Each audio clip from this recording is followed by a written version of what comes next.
Hi there, everyone. Yesterday I made my German pork chops and sauerkraut, and after thinking about it, I thought it would be really nice to make my homemade sauerkraut. My sister Chrissy bought me this book called Nourishing Traditions many years ago, and her and I made homemade sauerkraut. And so I'll tell you about it. I think you'll like this. This recipe is very simple. You're just going to need one cabbage. You're going to need salt. I use kosher. You're going to need either caraway seeds or mustard seeds, and a large open mouth jar, wide mouth jar. And I'm using a 2-quart jar, or you could use a 1-quart jar. And the recipe that I have is in this wonderful book that my sister bought me many years ago. So let's get started.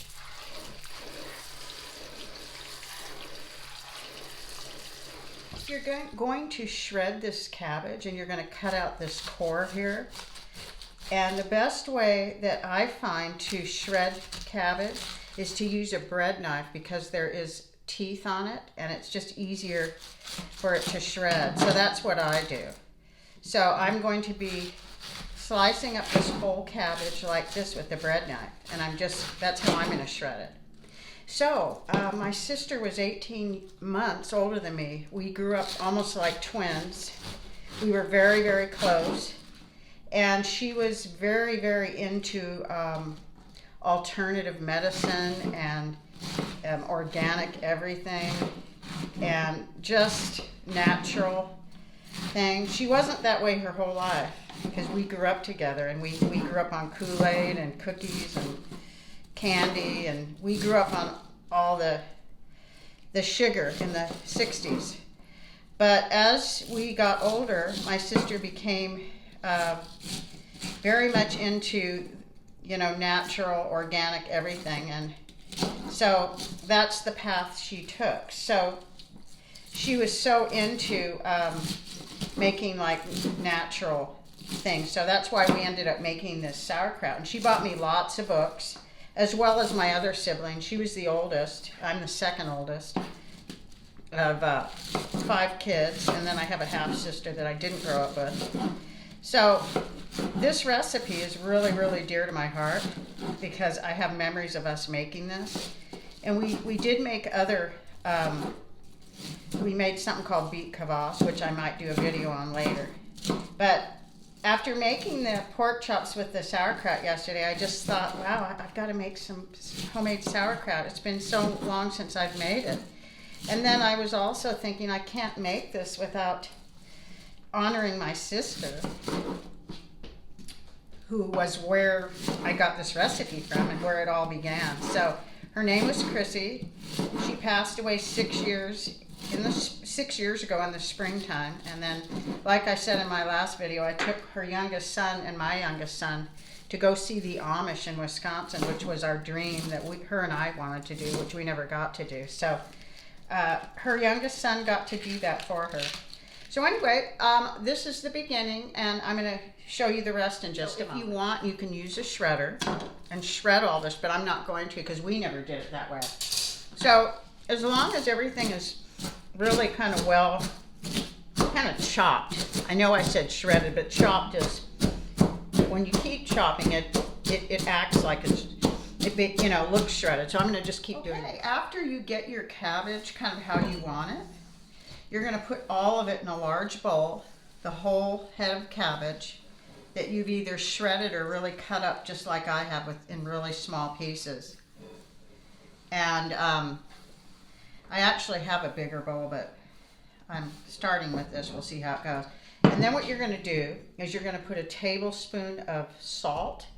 I'm using kosher. And there's also another ingredient called whey, W-H-E-Y. And if you don't use whey, you just put an extra tablespoon of salt in it. And so I have 2 tablespoons of salt in this, because I'm not going to use whey. And then it calls for either a tablespoon of caraway seeds or a tablespoon of mustard seeds. And I'm using mustard seeds because that's what my sister did. And then you're going to get some kind of wooden pallet or something that's wooden, and we're gonna pound this, and I can also use a wooden spoon, but what we're gonna do is pound this for about 10 minutes. I'm not gonna do it on camera and have you watch me pound this for 10 minutes, but it takes all the juices out. So I'm gonna set my timer, and I'm gonna be pounding it with a wooden, like I had this other pellet thing, I can't find it, so I'm gonna use this. So I'll see you in about 10 minutes. So this turns into a lactic acid, which is a probiotic. So this is like the most natural way to make your own probiotic, is a homemade sauerkraut, because you don't have all these preservatives in that some companies add. And like I said, I have a Walmart in my town of like 20,000, but I do like to shop at other stores in my area, but they're about 30 miles away.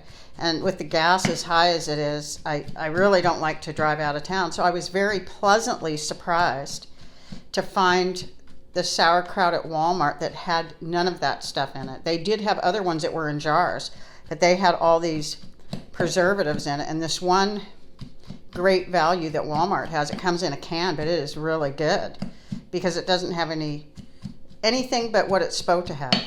Just has cabbage, water, and salt. And so you just continue pounding this for the 10 minutes. You can see I've been pounding this for probably 15 minutes, and it goes down quite a bit, as you can see, because there's water, a lot of water in cabbage.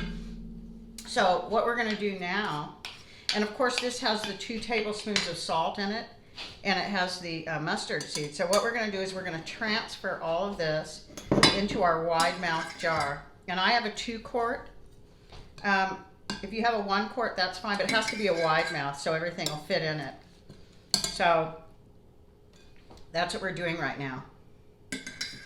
Putting this whole bowl of cabbage in our wide mouth jar. And I don't know if you can tell, there's a lot of liquid on the bottom, and that's what we want. So I'm going to finish transferring all this cabbage into this jar, and I'll be right back. Okay, so we have everything transferred here. If you have a larger cabbage, mine was kind of a small, medium cabbage, but it calls for a medium cabbage, but it says to use a quart, but I'm using a 2 quart, which is fine. But if you're using a quart, they want you to have the cabbage at least an inch below the top of the rim. So I have plenty of room here because I'm using a 2 quart. So then once you get your cabbage in here, now you're going to pound it again. So what you want to do is get all the liquid out of it so the liquid rises to the top. So that's what I'm doing. I'm using this wooden spoon, which is fine. So just keep doing this. Just keep doing it as much as you can because you just want to get as much moisture out of it as we can. So I'm trading hands, which if you want to get your other arm working, you can change hands. So this is kind of a fun, it's a kind of a fun condiment, I guess is what you would call it, to make with someone else. Like you could get a friend or a family member and you could make your own together. That's what my sister and I did. We each had our own cabbage. We were in her kitchen and we just made our own sauerkraut. It was a blast. So it's a fun project. So I'm almost done. Any liquid that you've pounded out is going to rise up. So after we're done pounding that and getting as much liquid as we can out, we're going to put a lid on. And now we're going to let this set out for 3 days. And if you do this in the summer months, you might get a little bit of like something on the top of it, like a residue, and it's not going to hurt you. You just kind of take off the film, but we're in the winter right now. So we're going to let this sit for about 3 days and maybe longer. And after it's done, you can eat it. You can eat it as soon as 3 days, but it'll ferment at a different rate at this time of the year than it will if it was warm outside. So when I'm ready to, when this is ready, I will come back and we'll try it. So, thank you for watching this. I hope you enjoyed my story. It's a very dear to my heart story, like I said. And this book, I will take a picture of for you, and I will take a picture of the recipe itself. It's really a fun thing to make, and I hope you enjoy this, and I hope you try it at home. Thank you.